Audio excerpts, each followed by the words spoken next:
So for people that don't know, so I went to high school in Vero Beach. There's not a lot of things when you're in Vero Beach that people talk about. Vero Beach is a small, mostly retirement community. They did have the Dodgers spring training for 49 years until fucknuts moved them to Arizona. That was our only thing, was Dodger Town.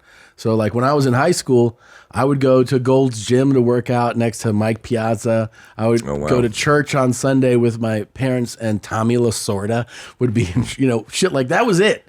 And then you'd hear Vero Beach very seldom. And then one day they're like, hey, you know what happened in Vero Beach? Ron White got arrested here. And I was like, what? And it was on your plane, or your plane had landed, right? What's the actual story? The actual story is I was flying in there for 2 shows at the Sunrise Theater, I believe, in Fort Pierce. Okay.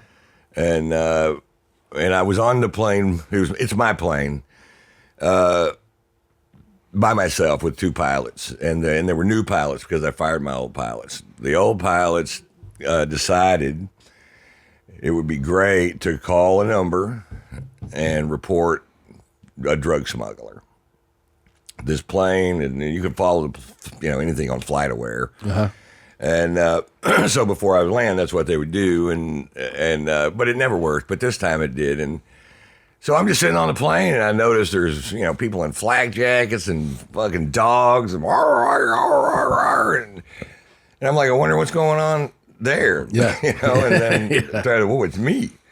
So they get me off the plane, and these cops were solid dudes, and they were fans. Of course. And they go, Ryan, here's what happened. And I said,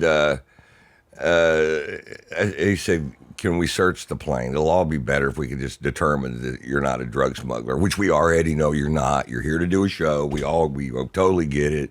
We're fans. We have tickets. Yeah, right. Yeah. Short of that, but so I'm like, yeah, go ahead, search the plane. So they put drug dogs on the plane. Well, of course, I smoke pot on the plane, so the dogs are. Yeah, I don't know what that's all about, but then the guy goes, the dog needs to sniff that bag on your shoulder, and I was like, "Ruh-roh." Oh no! And so, literally, there was 7/8 of a gram of marijuana. They weighed it 7/8 of a gram, which is out of weed, right? That means you don't have any. You don't pot. have weed, yeah. You have any pot? No. 7/8 of a gram. Yeah. And so they. Whatever fucknut at the station, the chief said, bring him in. He's a flight risk. He's got a plane. And they were so apologetic. They were like, because they had to do what he said. Yeah, sure. So they're like, Mr. White, you're going to hate us. And I'm like, what? And I got a show to do, right? And he goes, they're going to make us bring you in. I'm like, for this? For 7/8 of a gram of pot? Which they already said would be no big deal. When they said, look in the bag, I showed them that. And they're like, that's not it. And so handcuffed me, put me in a cop car, and took me down. And the funny thing was for some reason, because I don't understand money. Yeah. And never had any, really, until one day when I started selling out theaters, and you know what happens then. And, yeah.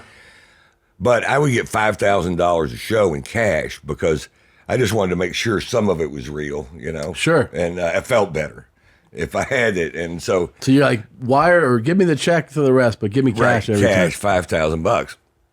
So I had done 7 shows since I'd been home. So I had $35,000 cash in this bag that I carry.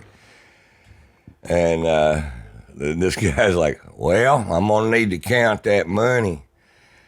And I'm like, it's going to take a while. And he's like, 1,000, Yeah, 2, 1,000. I'm like, Jesus. No, you can't count it like that. Count out stacks of 100. 1, 2, 3, 4, 5. I'm teaching this motherfucker how to count. Right? And they moved me from city jail to fucking county jail, and the whole thing's going down the tubes. And I have a real problem being late to anything. Yeah. And I'm not. I'm on time. And so the show, it's kind of causing me some anxiety. But they're at the theater. They've got a theater sold out show. There were 2 different nights, and so this show's the people are there like, hey, he just got moved over to county jail on the announcement. They're announcing it.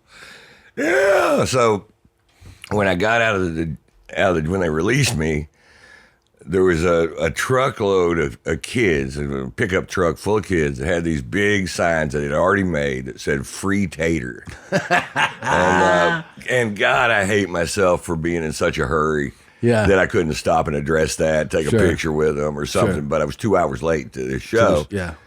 And not one person left. Everybody stayed there for 2 hours waiting for me to get out of jail. What was that like walking out that night? It was absolutely one of the most insane responses I've ever gotten walking on stage. Yeah.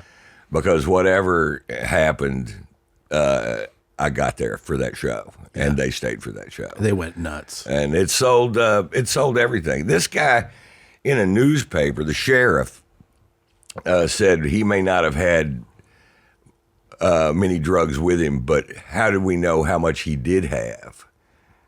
I'm like, how do we know I didn't kill somebody? Are we being speculative on what I might have done wrong in the past? Because there's plenty to probably lock me up, but I didn't get caught for any of it. So I got caught with 7/8 of a gram. And I didn't realize it was that little. So, yeah, and I wanted to fight it, but for fun. Yeah. And just because it would make them look stupid to And then they're like, here it is. And I told them, these guys drove by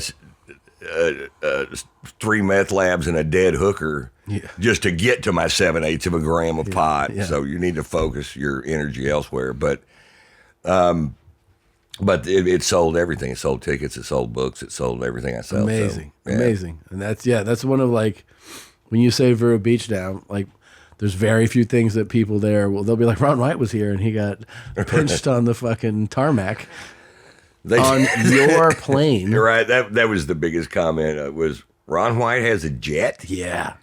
Yeah, Dude. I looked at it as 2 different jobs. One of them paid a little more, and the other one you had a jet. Yeah. And I'm like, I think I want to have a jet for a while. Bert and Tom, Tom and Bert. One goes topless while the other wears a shirt.